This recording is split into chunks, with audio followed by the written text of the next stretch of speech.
Let's get ready for Mike's Night at the Fights. Hand speed and power. There's only two young men with this kind of hand speed and this kind of power on the young uprising, and that's him and Gary Russell. They're the only guys that are that fast and punch that hard. A lot of guys are that fast, but they're not that. They don't punch that hard. And a lot of guys punch that hard, but they're not that fast. This kid is special. The biggest problem, like most of these young fighters, is that we got to convince him. He's got to find out that he's special. But I think he's got one of the up and same way y'all talking about him, y'all gonna be talking about him. I think he's been one of the up and coming trainers, or one of the up and coming guys. And Hamzai Muhammad, this kid staying behind the game plan, he's gonna be in great shape. Cause Outlaw got that, he got that Phillie in him. And we don't want to lose it. We wanted that. We just want to learn how to control it and use it the right times, the right way. Not shaking his behind with his hands back. Yeah, come on. Awesome job, man. Yeah, great. Congratulations. Oh, my chef forgot, man. I forgot to shout out me. Son, first thing you're supposed to do it when you get on 24/7. You have all the time in the world. So keep winning, you can shout out everybody. You can talk to your third grade school teacher and everybody. Get on 24/7 when you're at the top here. You belong in that mix. Them guys at 125, your name should be right in that mix. Yeah, I turned back to him and said, we ain't yelling this no more. We're going to find out what kind of fighter you got. If he too damn dumb now to know the jab, then it don't much matter because it's just a matter of time. But you kept jabbing. Dropped the hands, but you did keep jabbing. I told him, I said, he's going to learn a lot out of this fight. It's an outstanding performance, son. I was very impressed. Nazim, how do you rate the performance? What do you give him? I wasn't surprised. I was just proud. See, my thing is, I have history with this kid. I have history with this trainer. So in me knowing both of these guys, I'm not surprised. I'm just proud to do. The world to be shocked when they see what they're capable of doing, but I won't, because like I said, I watched him since he was a young guy in the gym, and I watched him since he's a little rat running around the gym. They're going to get something done. Question. My first time able to see you fight tonight. Great that it was in your hometown. Here from Mike's Night at the Fights, we want to congratulate you on an impeccable performance. You had Jerry Belmontes, comes in undefeated, hard puncher. I knew a little bit about him. Seemed like he could not handle, again. You said hard puncher?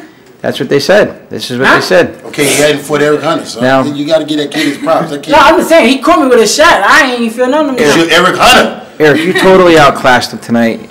He could not adapt to probably one of the most effective styles, that Phillie style. You know, you amped it up a little bit in the middle when you knew you had him. He had his number. He started hot dogging a little bit in there, and he couldn't seem to handle it. Tell us, how does this victory feel in front of your hometown crowd? I feel great. It's just a blessing, man. It's just a blessing. I just believed in myself. Everybody just believed in me, and sometimes I second guess myself when I'm not at my best. But this time I really put the hard work in. This guy right here, he just stuck by me when nobody else didn't stick by me. Everybody in my team, they just stuck by me, and everybody turned their back on me. And I don't know. Well, one thing that me as a journalist, what I want to see is I want to know how someone could turn their back on such a. People didn't give me a chance. I'm looking at from outside looking in the first time around. I'm looking at an impressive up and coming fighter. I mean, I watched you dictate the pace. I watched you do everything the correct way inside the time frame of when you were supposed to do it. You know, like any young fighter up and coming, you're going to make a few tweaks to your game. But you handled the first part of the fight. You didn't go crazy when you knocked him down. You didn't get out of character. Again, you started dropping your hands. Again, I'm sure your trainers are going to give you a little hardness about that. But I was comfortable. But in the same sense, rusty, but I was comfortable. I knew that. I knew certain shots. I knew things he couldn't do. I knew when I put my hand. What made me put my hands up because I see that he was scared to come in. So when he kept flinching. So I said, all right, let me put my hands down. I did a little stuff touch, and I come back to the top. I knew that he couldn't do nothing with the angles and stuff. So I was just having a little fun. But listen, you earned it. You earned it. The coaches get on you about it because of the simple fact. Judges judge from a standpoint of standards, and sometimes judges, if a fight is close and one guy's got his hands down, the other guy doesn't, they go with the guy who has his hands up. They actually teach you that when they teach you to judge. Who has the proper foundation in boxing, who's using the proper mechanics. That's why we tell you to get your hands up. But I thought you used to control. I thought once you had that jab snapping, everything was smart. And he could dive in there if he wanted to. You see what happened when that hook hit him, damn near knocked his eyebrows out. Tough kid though. See, it wasn't like he was fighting Bobby Fall down a bag. He already told me. He said I was a big fan of you in the amateurs. He was like, it was surprising that I had to fight you. He was like, I just wanted to get a chance to fight you. He was like, but I was. He had some. What does this victory do for you? Huh? What does this victory do in your head? I don't know. In my head, I hope it do some good. Well, where do you like? When you look at an opponent like this, did you ever feel that even him coming in with an undefeated record, which we know nowadays, there's spoon-fed challenges for everybody that they could develop an undefeated. Until we see him fight. Exactly. When that kid fight, you can see. You can see why he's undefeated. When you coming in this fight, where did you rate him? I give him a 7. I rate him as a 7 because I seen that. I like the little moves he used to do. He'd do little drops there, he'd flink the jab and come back with a little right hand, which was okay. I liked it, but I seen a lot of amateurish stuff too. I seen that he didn't have no defense. Only thing, and every time he dropped his hand, he would and put his hand and he just looked stupid when he do it. But he was okay. I'm not gonna take anything away from him. I'm glad he gave me a chance because he could easily pull it out. Saying, heck no, I'm not fighting Eric Hunter. In preparation for this fight, did you feel that he was going to give you any challenge? Did you feel that you would dominate him the way you did tonight? You want to be honest? Of course, I won't expect anything less. No. I thought I was going to dominate from start to finish. Where do we go from here? What level you think you're ready for competition now? As long as I stay in the gym and keep putting that work in, none of them guys can beat me. That's just me being honest. They don't got the talent, they don't got the defense, they don't got the charisma that I got. And plus, I'm not scared to dog it out with nobody. Now, that's a Philly trait. We know that. That's a great thing.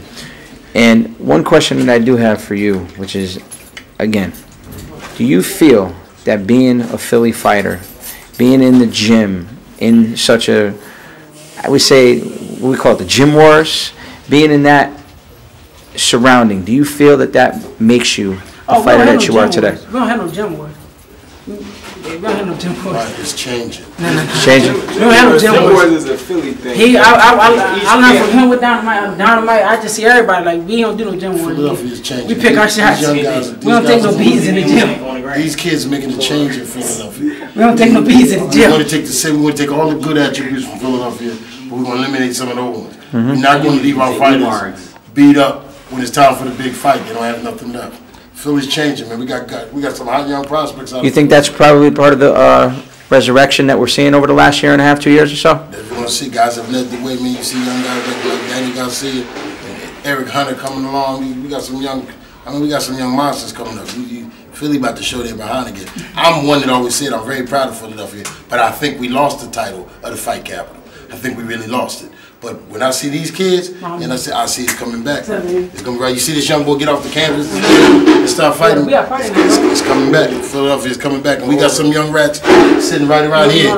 We got some young boys sitting around here. This game is about to change. And like I said, y'all just remember I said, Mike, when they start talking about him, you'll be able to say in the gym, Brother Nazim told me about this boy 15 years ago, brother. Same thing with what's them get on me now about Andre Ward. So basically, it's saying that you're sending down the chain of command at the Shaolin Temple of Boxing? Listen, man. I'm trying to. It's the Shaolin Master. We know that. Inshallah, I'll be able to stay around and watch some of these young boys. I just want to it'd be my honor to just watch these young boys come along, man. This young kid here, man, he walks in there with a kid 17-0 and come to fight. Kid wasn't just 17-0. Kid came to defend his own. As we saw. That kid came to defend his own. Eric, I overheard you saying that you wanted to give a shout out. You know, as far as here at Mike's Night at the Fights, we want to tell you this much. I'm dedicated, just like you are, to being a young fighter coming up. I'm dedicated as a journalist to make sure that you guys get the coverage that you deserve. All right? Who do you want to give a shout out to and thank for your success in your career at this point? I can't forget about him. Sloan, I love him to death, Sloan Harrison. He's a hell of a mentor for me. And I wish that man would have just really stuck it out. And I really own everything too, but that's really, he's one that made me who I was today. And I can't take that away from him, you know. And watching me and Brother Nazim when I was a kid, Brother Nazim was funny. He's funny. And I'd like to give him a shout out. Mainly though, the man right here deserves everything is Hamzai Muhammad, because they thought he wasn't gonna be nothing as a trainer. He's gonna get Outlaw killed. You know what I'm saying? They didn't give him a chance. But I believe. But at the end of the day, I believed in him, and I believed in his abilities decent because then he's a loyal dude. You don't find too many loyal guys in this world. You get about 3, 4, but I got what?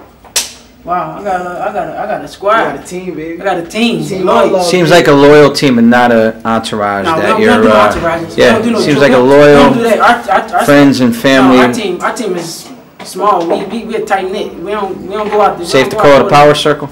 Exactly. We don't go out the ordinary. We stay a whole. We don't go against each other. We argue, fight. But at the end of the day, we sort it out. You know what I'm saying? We listen to each other. We listen to what one person got to say to another, and you take it from there. If you don't like it, you still got to listen to it. So he deserves everything. He need all the credit. I don't want the credit because it wasn't for him, I wouldn't have got it. So he get everything. Well, you did well out there tonight. We were impressed here at Mike's Night at the Fights, and we wish you nothing but luck in the future. Oh yeah. Good. Camera's yours, my friend. Big Book, I don't forget you. I know you right there with that dope man. Very cool, bro. I'd like to hear his voice right now. Yeah, that's what's right, son. Thanks. Congratulations, Eric. Thanks. I was a big fan of yours as an amateur. I was 16, you're overclass. Best bring out the best. It's called steel sharpness. Stay in the gym? Right here, guys. Stay in the gym. I will. Tell me, put that work in, man. I will. Don't let up. Yeah. Guys, let's get a picture. He's small. Yeah. Mr. Belmontes, after experiencing your first defeat tonight, and again, no shame in coming to the hands of someone like the Outlaw Hunter here, what can you put into your repertoire to help you handle another situation like this in the future? Just stay in the gym, work harder. When I back up, don't put my hands down. Basic stuff, but I'm still young, I'm still learning. Just go back to the gym on Monday and look at the tape and see what I did wrong. One of the most hardest, difficult, I would say the most difficult style to figure out when it's implemented the right way, the Phillie shell. Was it hard for you to adapt to it tonight? The first 2 rounds I took it kind of light, and caught me with that left foot, and I stepped in my game. And I don't know, after the 6th round, my mind was just somewhere else, wasn't in the fight until maybe the last round. And I mean, things like that happen. Just gotta get past it and just get back to the gym. Say Jerry will be back? You'll see me back, I promise. Wish you a lot of luck. Put a game effort up tonight. Thank you.